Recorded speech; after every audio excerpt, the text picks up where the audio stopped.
Hello, this is Malorian, and this is the Orc Tactical Team, and we're back with a second installment talking about Tomb Kings, because we got a request to talk about, the magic and how the magic is going to affect the mobility of Tomb Kings, and just to really give a little talk about that. So, obviously, Tomb King magic, way different than what it used to be.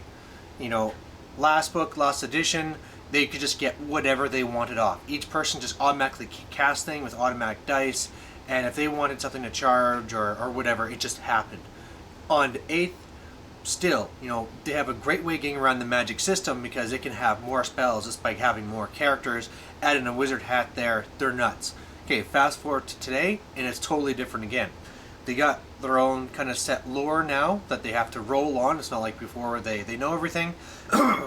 And the big difference now is that there's no more healing spell. If you want to heal, you have to augment one of your friendly troops and then automatically heals as well to that. So that's when you're going through and you're looking at some of the casting values. They're going to be higher than normal because you have to realize they're doing that effect and they're healing your troops. So that's why the value is higher. The other thing is that the movement spell is way different. It used to be that, boom, you send chariots to your flank, and then with some magic, boom, they force a charge into your flank and you're screwed. Well, now the movement spell doesn't do that anymore. It's just a regular move. It can't be a charge, so it's, you get some extra movement out of it, but it's nothing huge. So with that being said, what does that mean for mobility? Well, okay, you can still be just as mobile as everybody else. You can't march because you're Tomb Kings, but hey, that one that gives you the extra movement, that's actually the signature spell. So if you have enough guys with that, you can just keep on casting it, make sure it goes off, and then you can be moving as fast as everybody else. The problem with doing this is that you're really trying to, instead of working with your strength, you're working with your weakness. And you're really just throwing in tons and tons of points in order to do this, when really all you're getting out from it is to be exactly the same as everybody else. So unless you really want to do like a theme of a really fast, aggressive Tomb King army, I wouldn't go about that route. I would just stick to your strengths, have your shooting units, your catapults, force them to come to you. Something else that's really interesting is that your Hierophant can also take, well, your other guys too, can actually take now the lore of light and the lore of death, which is really interesting. The problem with these is, of course, your Hierophant has to still have the Tomb King lore, so he'll have to be like that. So in order to get this, you're going to have to take these other mages, and then they can have access to these other spells.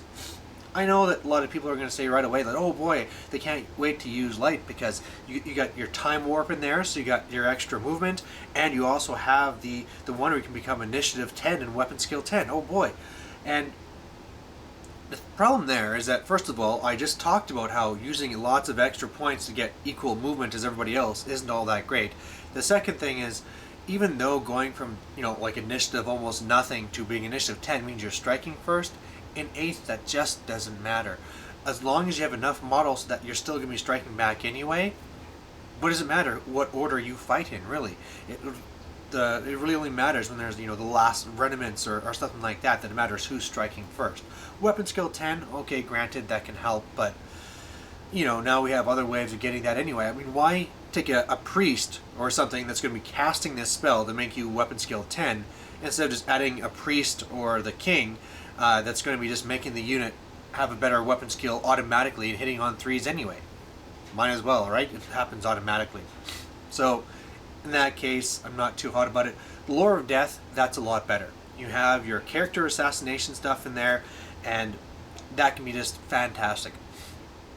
A big thing is you need your magic phase to be strong. Tomb Kings have always needed a strong magic phase in order to survive, and if you can kill off the enemy mages, well, then obviously you're going to be in a lot better spot. All of a sudden they're not going to be casting any magic that you have to deal with, and better yet, there's not going to be this level 4 trying to shut down your magic phase. So if you can get those off and kill them, I can see a good point for having these assassination type guys. Plus, of course, they have the whole purple sun, so if you have some other one that's going to be on a steed, he can go off, he can shoot it off, and do a lot of damage that way. So, whereas I said before, putting a lot of magic into trying to do something that everybody else does, like getting the extra movement, isn't worth it, here, I could almost see you having like this assassin high priest that's going to be taking this lore of death and trying to snipe out characters, get to the flanks, and try and do purple sun down the lines and stuff.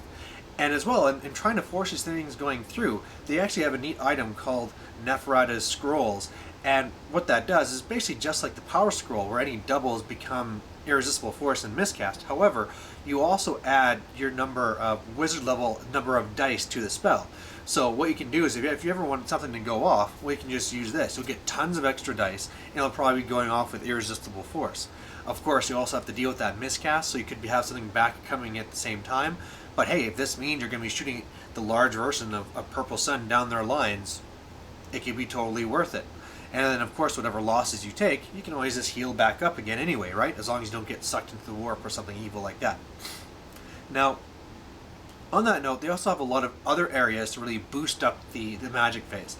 They have the Hero Titan, and what he does is all units within 12 inches, they add D3 to their casting rolls. So all of a sudden, just, if you have a lot of casters, you can kind of use a synergy there and really boost up all their casting levels. That really helps. And there they can do is they can be adding the casket. The casket adds D3 power dice. That's fantastic. So all of a sudden you have more dice and you're going to have an extra bonus to everything you cast. The problem is when you start working in this synergy is that you have to make sure that you're going to be getting the real value for what you're putting into this.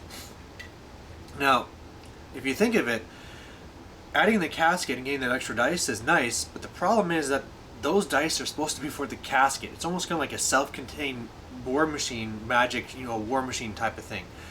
It's a bound spell, so really whatever you generate from there is probably going to go to that bound.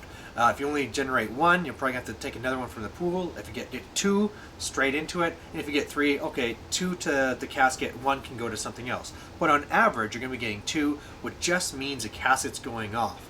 Now, that's not a bad thing, because of course, if they're spending dice to try and shut down the casket, it means that they're not spending dice to shut down something else.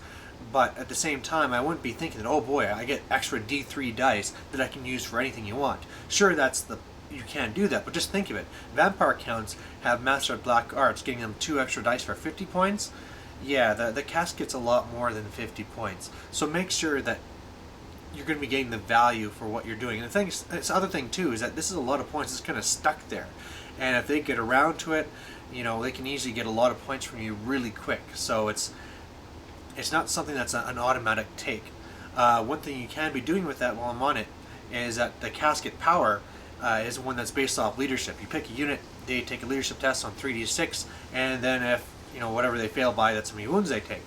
Might not really matter because of how leadership is boosted up by the general things.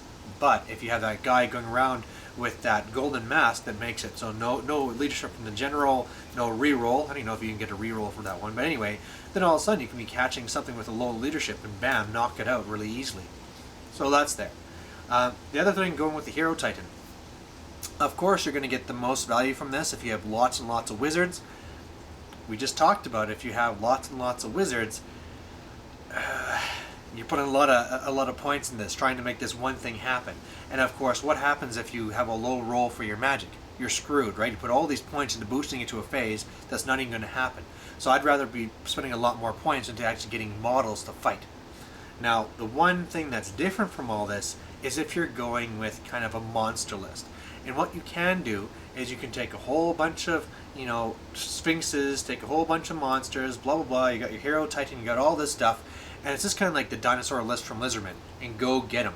Now, just like how with Lizardman, how they'd have the lore of life, and they're going to keep on slowly healing that up.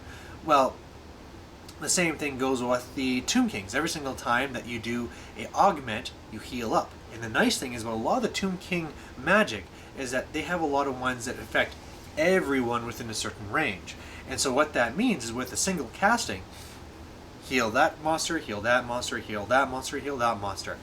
Think of it as this: of Lizardmen, where all of a sudden from doing their one spell, where they're getting the one wound back in the Stegodon, well now they're casting a spell and all your guys are getting +1, as well as all the other guys too, right? Your skeletons are getting more, everything else is getting more too, right? You're just getting lots of extra healing. So with this, I mean, you could be doing a real grind fest, right? Taking a lot of these big monsters, get in there. Of course, you're still dealing with steadfast, but the idea is after lots of turns of combat, you'll eventually break them down. And with all your toughness 8 guys and toughness 6, they just can't kill you before you heal up.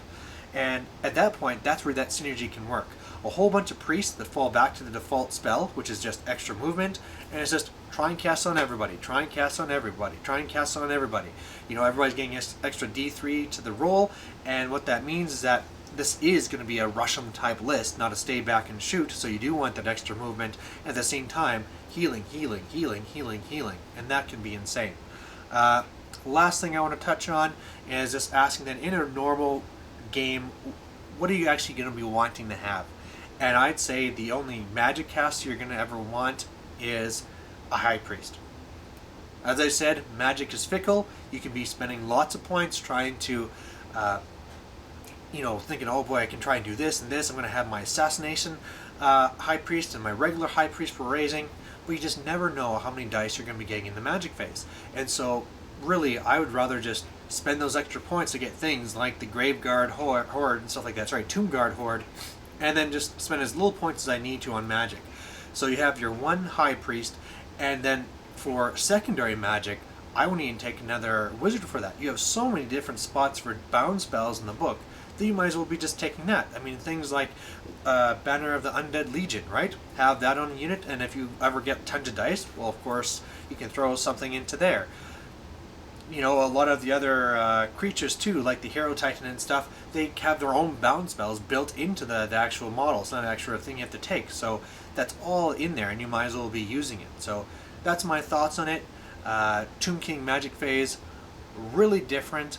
Lots of new options. Make sure that you're not spending tons of points on something that you're not going to be getting a lot of worth out of, or that's just going to make you the same as everybody else. But at the same time, you can do super, Gatling healing across everybody, and but in the end, just keep it simple. You probably only want to have a high priest. So there you have it. Thanks for watching.